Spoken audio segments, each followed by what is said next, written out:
ইয়েমেনের হুতি বিদ্রোহীরা চলতি সপ্তাহে লোহিত সাগরে দুটি জাহাজ ডুবিয়ে দেওয়ার পর ফিলিস্তিনিদের সমর্থনে ইসরায়েলের বেন গুরিয়ন বিমানবন্দরেও হামলার চেষ্টা করেছে বলে জানিয়েছে আল জাজিরা। বৃহস্পতিবার 10 জুলাই হুতির সামরিক মুখপাত্র ইয়াহিয়া সারি বলেছেন, ইসরায়েলি সেনাবাহিনী হামলা প্রতিহত করার খবর দেওয়ার পর তাদের দলটি ব্যালিস্টিক ক্ষেপণাস্ত্র দিয়ে গুণগত সামরিক অভিযান চালিয়েছে। এদিকে সামুদ্রিক নিরাপত্তা সূত্র জানিয়েছে, হুতিরা গ্রিসের মালিকানাধীন লাইবেরিয়া পতাকাবাহী এটার্নিটি সি জাহাজের 6 জন ক্রু সদস্যকে আটক করেছে।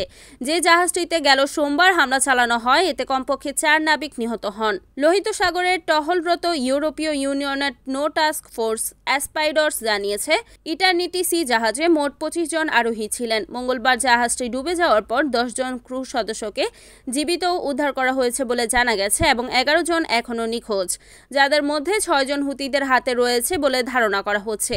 বুধবার সারি বলেন, হুতিরা জাহাজের বেশ কয়েকজন ক্রুকে উদ্ধার করতে, তাদের চিকিৎসা সেবা দিতে এবং নিরাপদ স্থানে নিয়ে যাওয়ার পদক্ষেপ নিয়েছে। হুতিরা ম্যাজিক সিজ জাহাজ ডুবিয়ে দেওয়ার একদিন পর এটার্নিটি সিতে আক্রমণ করে। Desk news, Kamruzzaman Kamrul, NAN TV।